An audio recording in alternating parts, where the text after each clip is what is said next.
Kami dari kelompok 3 akan mempresentasikan mengenai financial planning, forecasting, dan budgeting.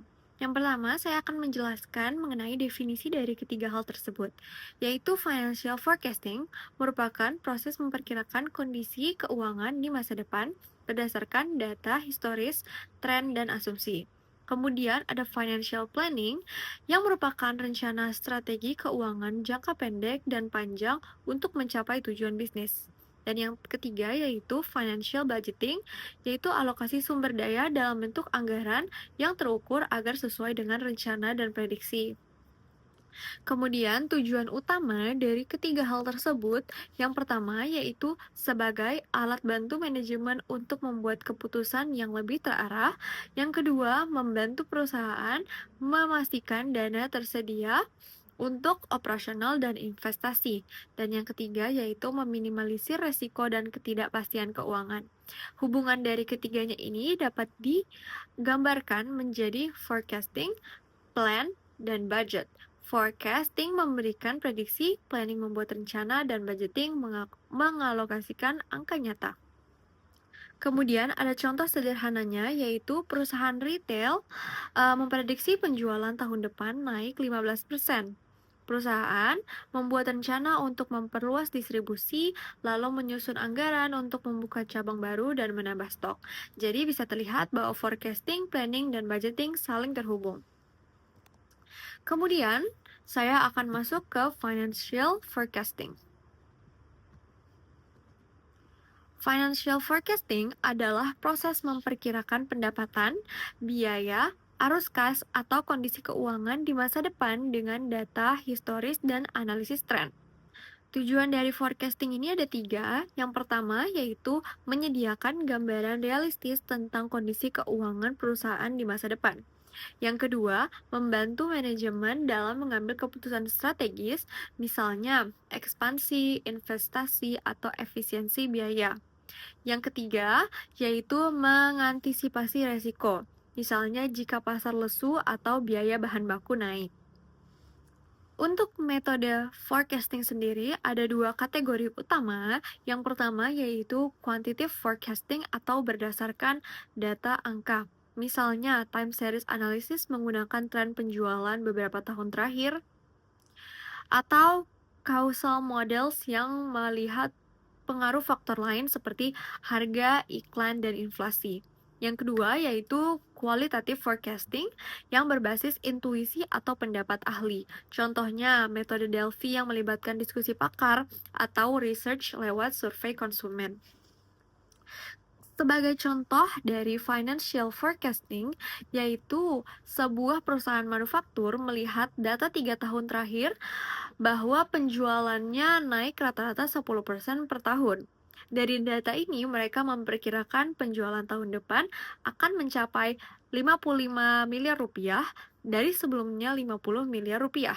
Angka ini kemudian digunakan untuk merencanakan produksi dan menyusun anggaran bahan baku. Jadi bisa disimpulkan bahwa financial forecasting bukan sekedar menebak, tapi berdasarkan fakta dan analisis untuk memandu langkah keuangan perusahaan ke depannya.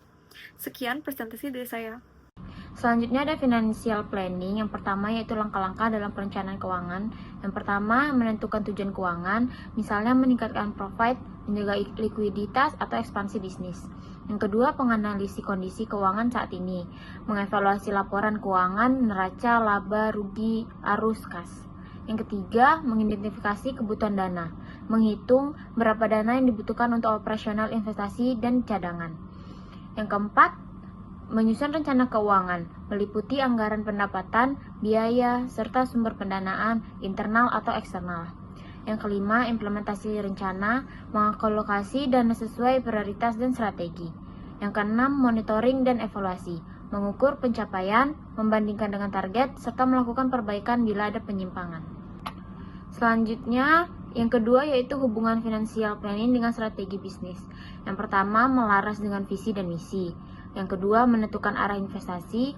Yang ketiga, mendukung pengambilan keputusan. Yang keempat, pengendalian risiko.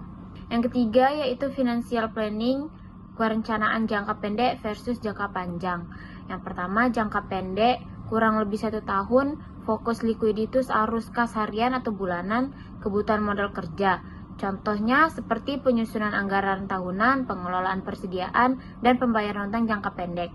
Yang kedua, jangka panjang, lebih 1 tahun, 3-10 tahun, fokusnya pertumbuhan investasi besar, struktur modal, profitabilitas berkelanjutan. Contohnya, ekspansi bisnis, pembelian aset tetap, strategi pendanaan jangka panjang, atau obligasi atau saham. Yang keempat yaitu faktor eksternal dan internal yang mempengaruhi, yaitu yang pertama, faktor internal, struktur modal, hutang versus ekuitas, profitabilitas perusahaan, efisiensi operasional, kompetensi manajemen keuangan, dan kebijakan dividen dan investasi. Faktor eksternalnya, kondisi ekonomi makro, inflasi suku bunga nilai tukar, regulasi pemerintah dan perpajakan, persaingan industri, kondisi pasar modal dan perbankan, tren teknologi dan inovasi yang mempengaruhi biaya atau pendapatan. Selanjutnya ada budgeting atau penganggaran. Yang pertama yaitu definisi dan tujuan budgeting. Budgeting ialah proses merencanakan penerimaan dan mengeluarkan keuangan dalam periode tertentu, biasanya 1 tahun, untuk memastikan dana yang tersedia dapat digunakan secara efektif. Tujuannya yaitu membantu perusahaan mengalokasikan sumber daya secara efektif, menjadikan pedoman dalam menjalankan kegiatan operasional, mengurangi ketidakpastian keuangan di masa depan, menjadi dasar dalam mengevaluasi kinerja perusahaan. Yang kedua, jenis anggaran. Yang pertama, anggaran operasional, yaitu anggaran untuk kegiatan sehari-hari perusahaan. Contohnya, gaji pegawai, biaya listrik, dan biaya produksi. Yang kedua, anggaran kas. Anggaran yang berhubungan dengan arus kas masuk dan keluar untuk memastikan ketersediaan uang tunai. Yang ketiga, anggaran modal atau capital budget, yaitu anggaran untuk menginvestasikan jangka panjang seperti pembelian mesin, pembangunan gedung, atau proyek lain dasar lainnya. Yang ketiga yaitu proses penyusunan anggaran. Yang pertama, menentukan tujuan dan strategi perusahaan. Yang kedua, menganalisis kondisi keuangan dan data historis. Yang ketiga, menyusun estimasi pendapatan dan biaya. Yang keempat, mengalokasikan sumber daya ke tiap departemen. Yang kelima, menyatukan semua anggaran departemen menjadi anggaran perusahaan. Yang keenam, review dan persetujuan manajemen. Yang ketujuh, pelaksanaan dan monitoring secara berkala. Selanjutnya yang keempat yaitu peran budgeting sebagai alat pengendalian. Yang pertama, membantu membandingkan hasil aktual dengan rencana atau target. Yang kedua, menjadi dasar untuk analisis varian, apakah pengeluaran lebih besar atau lebih kecil dari rencana. Yang ketiga, menjadi alat kontrol manajemen untuk mencegah pemborosan. Yang keempat, memudahkan pengambilan keputusan jika ada penyimpangan dari rencana. Terima kasih. Nah, selanjutnya kita masuk ke hubungan antara forecasting, planning, dan budgeting. Ketiga proses ini tidak berdiri sendiri, tetapi saling terhubung dan menentukan arah keuangan perusahaan. Forecasting adalah langkah pertama karena perusahaan harus memprediksi kondisi keuangan di masa depan. Contohnya, beberapa penjualan tahun depan, bagaimana tren biaya bahan baku, atau bagaimana perkembangan pasar. Setelah prediksi didapat, barulah perusahaan menyusun planning.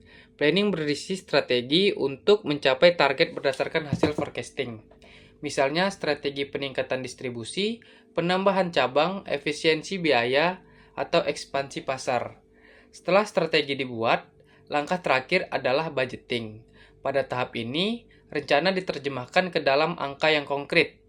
Misalnya beberapa anggaran belanja modal, biaya operasional, dana marketing, pembelian mesin, dan sebagainya. Jadi, alurnya dapat digambarkan sederhana, yaitu dari forecasting ke planning dan ke budgeting. Dengan keterpaduan ketiga elemen ini, perusahaan dapat mengambil keputusan manajerial secara tepat. Manajemen tidak lagi menebak-nebak, tetapi bertindak berdasarkan data dan strategi yang terukur. Jika forecasting akurat, planning realistis, dan budgeting tepat sasaran, maka arah perusahaan menjadi lebih jelas dan risiko dapat diminimalkan. Untuk memperjelas penerapannya, kita masuk ke studi kasus dalam dunia bisnis. Selanjutnya, ada studi kasus dan implementasi dalam perusahaan. Contoh nyatanya ada penerapan forecasting, planning, dan budgeting dapat dilihat pada perusahaan retail seperti Indomaret. Ketika mendekati bulan Ramadan dan Lebaran, perusahaan melakukan forecasting untuk memperkirakan lonjakan permintaan. Hasil prediksi ini menjadi dasar untuk planning, yaitu menambah stok barang, meningkatkan kapasitas distribusi, menambah tenaga kerja. Kemudian, Indomaret menyusun budgeting untuk mengatur anggaran distribusi, pembelian stok, biaya iklan, serta gaji tambahan selama periode tersebut. Namun, Dalam praktiknya, perusahaan juga menghadapi banyak tantangan. Beberapa kendala umum antara lain data penjualan yang tidak akurat sehingga forecasting meleset, perubahan pasar yang sangat cepat, ketidakpastian ekonomi akibat inflasi, serta perbedaan kepentingan antar divisi saat menyusun anggaran. Untuk mengatasi kendala tersebut, banyak perusahaan mulai menerapkan best practice, misalnya menggunakan teknologi bisnis, intelijen, dan big data untuk meningkatkan akurasi forecasting. Menerapkan rolling forecast agar prediksi terus diperbarui, mengikuti perubahan kondisi. Melibatkan seluruh divisi agar perencanaan dan budgeting selaras dengan strategi perusahaan. Selain itu, perusahaan juga melakukan varian analisis secara berkala untuk membandingkan hasil aktual dengan anggaran, sehingga penyimpanan bisa segera diperbaiki.